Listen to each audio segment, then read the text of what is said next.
कोई नहीं अप्रिशिएट कर रहा आज हिमाचल प्रदेश में जिस तरीके से ये जो 6 विधायकों ने वो नाता कांग्रेस पार्टी से तोड़कर, हम सभी पार्टी इन बातों को लेकर सहमत है। चाहे वो हमारे किसानों से जुड़े हुए मुद्दे हैं, वो हमारी प्राथमिकता रहेगी। हमारे, मैं समझता हूँ, जो एम्प्लॉय से जुड़े हुए मुद्दे हैं, वो हमारी वर्तमान में 1-1.5 वर्ष का जो कार्यकाल सरकार का रहा, वो आपके समक्ष है। ओपीएस का एक बहुत बड़ा उदाहरण है, जहाँ बड़ी बड़ी, मैं समझता हूँ, समृद्ध स्टेटें ओपीएस देने में पीछे हटी है। हमने जो हमारी वचनबद्धता थी आपके 22 के चुनाव के दौरान, उसको निभाया है और वर्तमान में लगभग कोई 1,36,000 हमारे कर्मचारी ये ओपीएस की एम्बिट में आएंगे और हमारे लगभग कोई 4,000 कर्मचारी जो पहले एनपीएस के तहत थे, आज ओपीएस के तहत आ चुके हैं और उनको मैं समझता हूँ बहुत लाभ मिल रहा है। और इसी तरह से मैं समझता हूँ, जैसे किसानों की बात आई, बहुत सी जो हमारी कॉमन बातें थी, उदाहरण के तौर पे राष्ट्रीय स्तर पे जैसे यहाँ पर पहले भी बात रखी गई,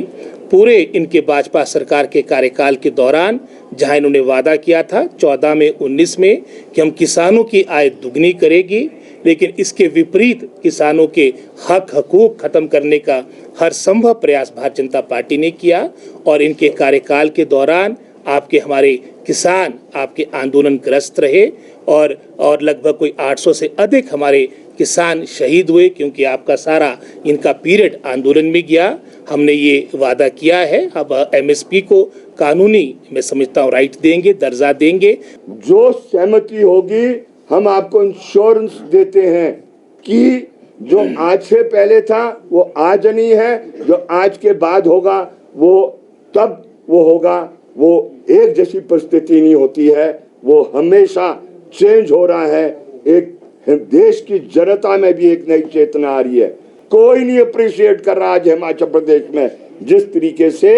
ये जो 6 विधायकों ने वो नाता कांग्रेस पार्टी से तोड़कर और नो कॉन्फिडेंस मोशन के वो जो जब आपका कट मोशन पेश होना था उस पर वो जो मत उसके खिलाफ इस्तेमाल करना चाह रहे थे, किसी ने अप्रिशिएट नहीं किया। तो इसलिए हम कोई चीज को स्पेकुलेट नहीं करें, हम मैच्योर्ड हैं। राष्ट्रीय मुक्ति आंदोलन में भी यही धाराएं थी। इनकी इस धारा के कट्ठे आने से फिरंगियों को बाहर निकाला गया। ये धारा चुनाव के बाद जो भी कॉमन बनेगा प्रोग्राम उसके आधार पर चलेंगे। और आपको हम इंश्योरेंस देना चाहते हैं कि अब भारतीय जनता पार्टी को जो खेल उन्होंने महाराष्ट्र में किया या जो ये बिहार में किया या जो हिमाचल प्रदेश में वो प्रयत्न कर रहे थे, वो अनुमति ना जनता देगी ना ये गठबंधन देने वाला। हिमाचल प्रदेश की 78 लाख जनता को मैं सूचित करवाना चाहता हूं कि जब बात हो देश को धन्ना सेठों के हाथ बिकवाने की, जब बात हो संविधान और लोकतंत्र को ख़त्म करवाने की, जब बात हो कोरोना के समय पर कोविड शील्ड के नाम पर लोगों की जान ले जाने की, जब बात हो ईडी और सीबीआई के माध्यम से इलेक्टोरल बॉन्ड के नाम पर चंदा इकट्ठा करने की,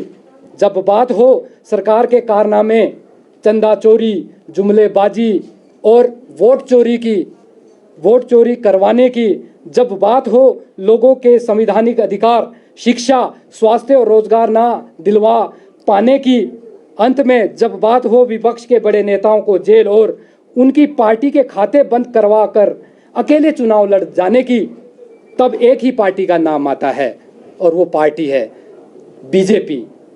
जिसको भारतीय जुमला पार्टी के नाम से भी जाना जाता है।